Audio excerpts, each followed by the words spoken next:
योजना को लेकर के देश भर में हंगामा हो रहा है।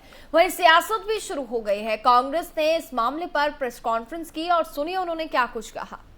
जो आज 55,000 प्रति वर्ष रिटायर्ड सैनिकों को रोजगार नहीं दे पा रहे हो, ये क्यों वादे करते चले जा रहे हो आप कि ये भी दे देंगे उनको, उसके बाद ये भी दे देंगे उनको?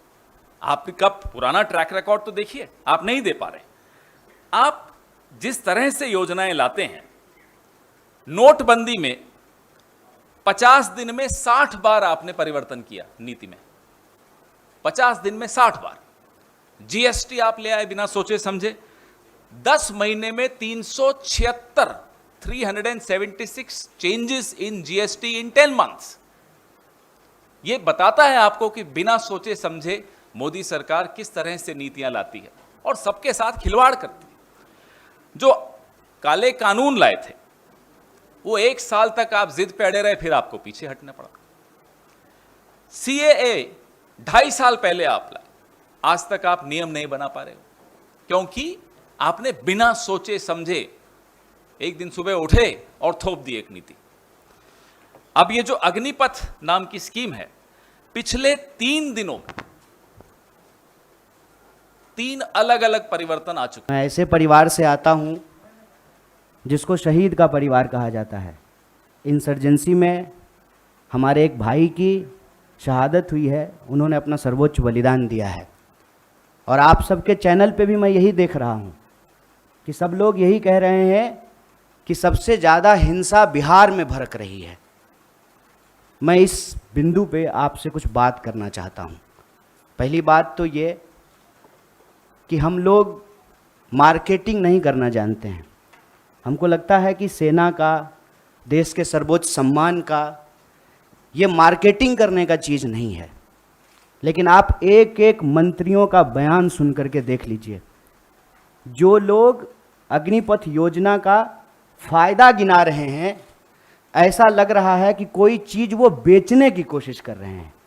जैसे सेल्समैन की भाषा होती है ना, वाह मेगा बम्पर ऑफर चल रहा है, आपको 20 लाख रुपया भी मिल जाएगा, 4 साल में आप रिटायर भी हो जाएंगे, फिर आपको रिजर्वेशन भी मिल जाएगा। इस भाषा की मानसिकता को समझने का प्रयास कीजिए। ऐसा लगता है कि रेलवे स्टेशन के बाहर कोई चूहा मारने की दवा। दिल्ली के उप मुख्यमंत्री और आम आदमी पार्टी नेता मनीष सिसोदिया ने केंद्र सरकार की सेना में भर्ती वाली अग्निपथ योजना को लेकर के तंज कसा है। मनीष सिसोदिया ने कहा कि ये योजना इतनी ही अच्छी है तो विधायकों और सांसदों के बच्चों के लिए भी नियम बनना चाहिए।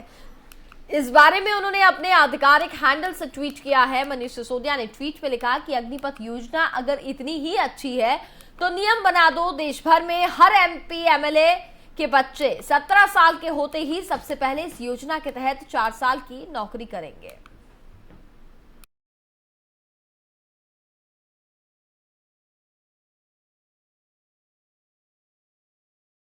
अफगानिस्तान की राजधानी काबुल में सिखों के गुरुद्वारा करते परवान पर भीषण आतंकी हमला हुआ है।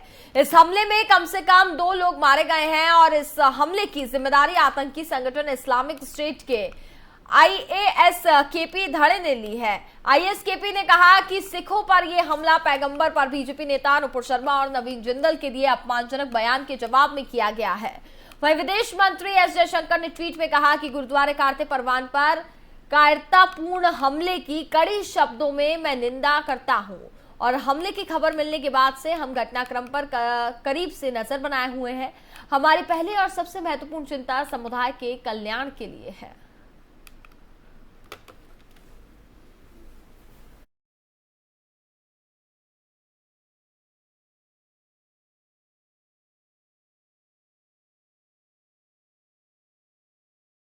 बनारस जाने के लिए बरेली एयरपोर्ट पहुंचे आजम खान ने अग्निपथ योजना को लेकर के बड़ा बयान दिया है। प्रदेश में जो हालात हैं उससे अच्छी तानाशाही होती है। आजम खान के मुताबिक अग्निपथ योजना में युवाओं का कितना हित है ये सामने दिखाई दे रहा है। प्रदेश जल रहा है। जब सरकार में मैं मंत्री था तब मेरे परिवार पर मुर्गी चोरी, बकरी चोरी, शराब की दुकान लूटने जैसे कई आरोप लगाए गए। आगे और उन्होंने क्या कुछ कहा आपको भी वो भी सुनाते हैं। क्या कहेंगे, सब दिख रहा है आपको, कहने ही क्या है। देश भर के युवा जो है सड़कों पर उतर रहा है, आगजनी हो रही है, लेकिन सरकार जो कह रही है ये युवाओं के हित में है योजना। ये वो हित सामने दिख तो रहा है, हित जल रहा है। क्या होना चाहिए इस योजना को? बंद कर देना चाहिए क्या? मेरे कहने से न बंद हो जाएगी, न मेरे कहने से शुरू हुई है। मैं आपका नजरिया क्या है इस पूरी योजना, अग्निपथ योजना? जो शख्स 3 साल बाद जेल से छूट कर आया हो क्या कहेगा? मुर्गी चोरी, बकरी चोरी, दफा डकैती, मैंने, बीवी ने, बच्चे ने, सब ने मिलकर शराब की दुकान लूटी, 16,000 रुपये का गल्ला लूटा, जबकि मिनिस्टर था। तो जहाँ ये स्तर हो वहाँ क्या कह सकते? क्या कहेंगे, तानाशाही चल रही प्रदेश में क्या? इससे अच्छी होती क्या कहेंगे? प्रयागराज जिले के एक गांव की रहने वाली किसान की बेटी अंशिका यादव ने यूपी बोर्ड द्वारा जारी किए गए इंटर के रिजल्ट में पूरे उत्तर प्रदेश में दूसरा स्थान हासिल किया है। अंशिका यादव से एफएम न्यूज ने खास बातचीत की, आपको सुनाते हैं उन्होंने क्या कुछ कहा। यादव, तो आप पूरे यूपी में दूसरे नंबर पे आए, कैसा महसूस हो रहा है आपको? सर आज बहुत खुशी महसूस हो रहा है। अच्छा, हाँ, तो आप इसका श्रेय किसको देना चाहेंगी? अपने गार्जियंस को और टीचरों को। अच्छा, टीचर को देना चाहेंगी। और आपने कभी एक्स्ट्रा क्लासेस की थी कॉलेज के अलावा, कि सिर्फ कॉलेज में ही आपने पूरी पढ़ाई की है? सर मैंने कॉलेज में ही पूरी पढ़ाई की है। अच्छा, और एक्स्ट्रा क्लासेस नहीं की हैं, और स्कूल में ही चलती थी एक्स्ट्रा क्लासेस, सर लोग चलवाते थे। अच्छा, हाँ, तो ये बताइए कि इन सब के बीच में आपने बड़ी मुश्किलों का सामना करना पड़ा होगा आपको, कि घर की भी जिम्मेदारियां हैं आपके सर पर, घर के कामों में आप हाथ ही बटाती हैं, तो ऐसे में पढ़ाई को पूरा कर पाना एक चैलेंज सा साबित होता है। तो इसमें आपने कैसे अपने आप को इतना एक्सटेंड किया है और पूरे यूपी में दूसरा नंबर लाई हैं? सर मुझे घर की जिम्मेदारियों उतना नहीं था। अंशिका जो है आपकी बच्ची है, ये पूरे यूपी में दूसरा नंबर लाई है। कभी सोचा था आप लोगों ने कि हमारी बच्ची दूसरा नंबर पूरे यूपी में लाएगी?